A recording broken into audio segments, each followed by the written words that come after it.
falar sobre as perguntas. Por que o senhor não mandou esse secretário embora? Por que o senhor mandou esse secretário embora imediatamente? Ô, Datena, primeiro, para fechar essa conversa nossa da história, eu espero um dia estar ombreando com você para a gente mudar esse país. O Brasil precisa de nós, precisa de homens com coragem, mulheres com coragem, precisa de gente que queira mudar a história do país. E não adianta a gente esperar o ambiente ficar melhor, porque isso não vai acontecer se nós ficarmos de fora. Então, eu tenho dito o seguinte, a minha história na política, ela está apenas começando. Né? E vamos falar desses dois temas. A questão da presidência da República. O secretário Edmar, ele foi escolhido pela capacidade técnica.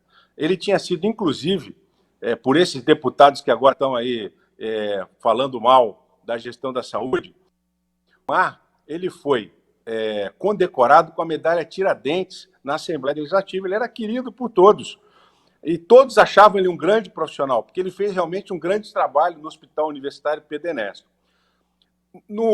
Vamos pegar os fatos, porque a população ela não se atém muito aos fatos. A população se atém à versão. E o Ministério Público explora muito isso. Ele cria uma versão, né? A versão que eles criaram agora é de que há um túnel do tempo, né, que o governador Witzel e a primeira-dama estão repetindo o modelo Sérgio Cabral e Adriano Anselmo, lembrando que o Sérgio Cabral é réu confesso de pedir 5% de propina, devolveu 300 milhões de reais que estavam depositados no exterior.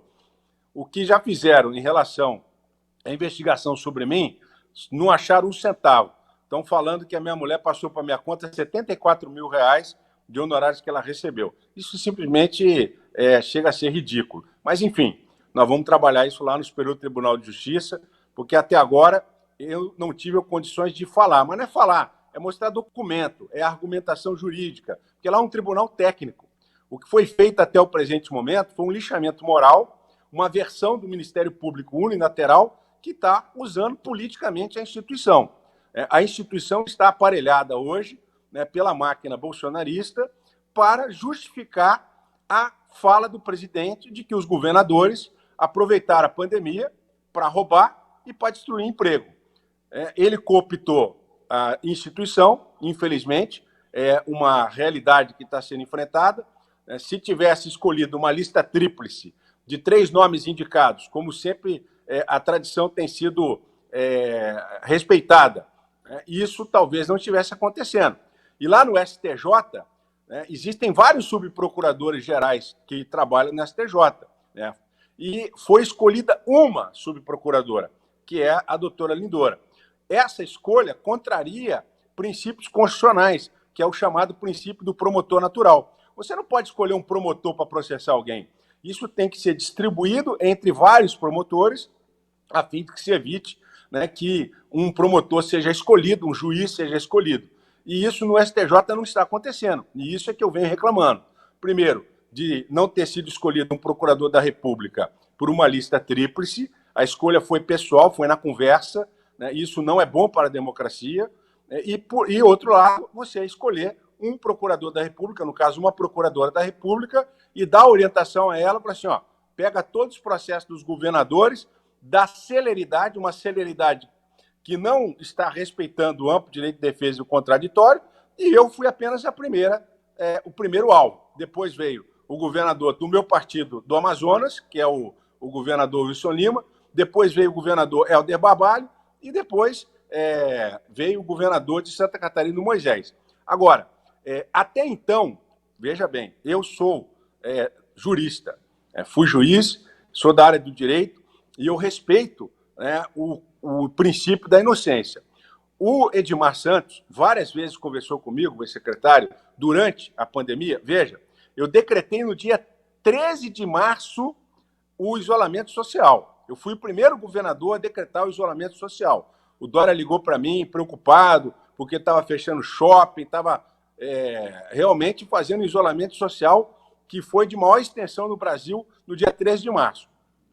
No dia 15 de abril, veja bem, um mês após, começaram a aparecer algumas irregularidades. Agora, todas as irregularidades apareceram, porque eu implantei esse governo um sistema eletrônico de informação que eu trouxe lá de Curitiba, do Tribunal Regional Federal de Curitiba, da Justiça Federal, que permite o controle da população, dos jornalistas e dos deputados de todos os passos da licitação, inclusive das compras emergenciais.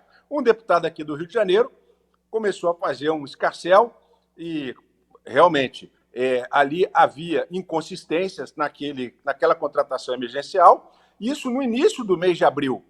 Eu determinei, quando surgiram os primeiros indícios de irregularidade, o imediato afastamento do ex-subsecretário Gabriel Neves, no início do mês de abril. No dia 20, quando eu verifiquei, através da Controladoria-Geral do Estado, da Procuradoria-Geral do Estado, que irregularidades tinham acontecido na contratação dos hospitais de campanha, na compra de respiradores, eu imediatamente determinei a exoneração do subsecretário. Chamei o Edmar, perguntei a ele, Edmar, você delegou para o Gabriel todos esses atos. Por que você fez isso? Ele me disse, fiz porque eu precisava de celeridade, eu precisava de rapidez nas compras dos respiradores, na montagem do hospital de campanha, mas, infelizmente, eu também estou surpreso quanto o senhor em relação a isso.